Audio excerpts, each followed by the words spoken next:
પવિત્ર શ્રાવણી પૂર્ણિમા એટલે કે રક્ષાબંધન અને બળેવના પર્વે આજે સુરત શહેરમાં સ્નેહ, શ્રદ્ધા અને સંસ્કૃતિનો ત્રિવેણી સંગમ જોવા મળ્યો હતો.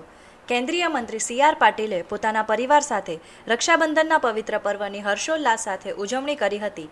બહેને કેન્દ્રીય મંત્રીને રાખડી બાંધીને તેમના દીર્ઘાયુ અને રક્ષાની કામના કરી હતી. આ પ્રસંગે સી.આર. પાટીલે દેશવાસીઓને રક્ષાબંધનની શુભકામનાઓ પાઠવતા જણાવ્યું હતું કે રક્ષાબંધન એ ભાઈ બહેનના પવિત્ર પ્રેમ, વિશ્વાસ અને સંકલ્પનો તહેવાર છે. આખા દેશમાં દરેક રાજ્યમાં કોઈ પણ જાતના ભેદભાવ વગર આ તહેવાર ઉજવાય છે. મહાભારતમાં પણ રક્ષાબંધનનું વિશેષ મહત્વ દર્શાવવામાં આવ્યું છે. આજે રક્ષાબંધનનો પવિત્ર દિવસ છે. રક્ષાબંધનનું આપણા દેશની અંદર એક અનેરું મહત્વ છે. આપણી સંસ્કૃતિમાં પણ રક્ષાબંધનના પર્વને અત્યંત મહત્વનું ગણાવ્યું છે. રક્ષાબંધનને દિવસે જ્યારે એક બહેન ભાઈને રાખડી બાંધે છે ત્યારે એની રક્ષાની જવાબદારી અને ભાઈનો સ્વીકારતો હોય છે. આ એક ઉત્કૃષ્ટ ભાવના આ રક્ષાબંધનના પર્વનું મહત્વ છે.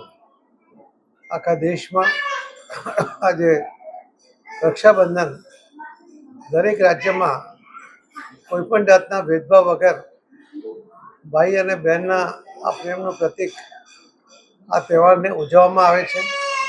અને એ જ આપણી સંસ્કૃતિ છે, એ જ આપણા વિચાર છે, એ જ આપણી ભાવના છે, એ જ આપણો બહેનો પ્રતિ વિશ્વાસ અને સંકલ્પ પણ છે. હું આજના આ રક્ષાબંધનના તહેવારના દિવસે આપ સૌના માધ્યમથી સૌને ખૂબ ખૂબ શુભેચ્છા પાઠવું છું. દક્ષિણ ગુજરાતની સૌથી મોટી ગણાતી સુરતની લાજપોર જેલમાં પણ રક્ષાબંધનની વિશેષ ઉજવણી કરવામાં આવી હતી. જેલમાં બંધ 3000 પુરુષ કેદીઓને રાખડી બાંધવા માટે તેમની બહેનો મોટી સંખ્યામાં જેલ પરિસરે પહોંચી હતી અને બહેનોએ ભાઈઓના કાંડે રાખડી બાંધીને મોઢું મીઠું કરાવ્યું હતું. જે દરમિયાન અત્યંત ભાવુક દ્રશ્યો જોવા મળ્યા હતા. જેલતંત્ર દ્વારા બહેનો અને કેદી ભાઈઓ સરળતાથી મળી શકે તે માટે તમામ યોગ્ય અને સુચારુ વ્યવસ્થા કરવામાં આવી હતી. લાજપોર મધ્યસ્થ જેલ ખાતે રક્ષાબંધન તહેવારની ઉજવણી કરવામાં આવી રહી છે. લાજપોર જેલની અંદર 3000 જેટલા પુરુષો અને 100 જેટલી મહિલાઓ છે.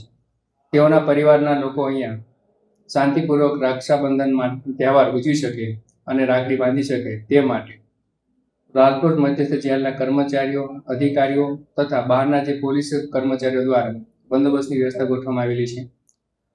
દરેક કેદીઓને અહીં બહેનો સાથે મુલાકાત દરમિયાન જે લાગણી ભાવુક દ્રશ્યો જોવા મળે છે તેનાથી સમાજને એક સંદેશો પહોંચી શકે છે કે તેનો પરિવાર પણ તેઓ માટે એક લાગણીથી, આતુરતાથી રાહ જોઈ રહેલા છે. જ્યારે પણ એવા લોકોને સમાજમાં પાછો જવાનો મોકો મળે છે ત્યારે તેઓ પોતાના પરિવારને ખુશ રાખે અને ફરીથી આવા કૃત્યો ના કરે તે માટે એક સંદેશો સમાજમાં ફેલાય એ માટેનો એક આ પ્રયત્ન છે.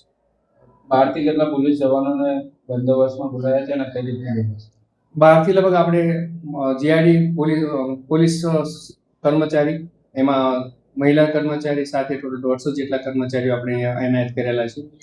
અને એમાં તે લોકોને સુરક્ષામાં, ઝડપીમાં લોકો જે અહીંયા આવે છે તે લોકોને લાઈનમાં રાખવા, ટોકન મુજબ તેઓને ગેટ સુધી મોકલવા, એવા જુદા જુદા વ્યવસ્થામાં એ લોકોને રોકેલા છે.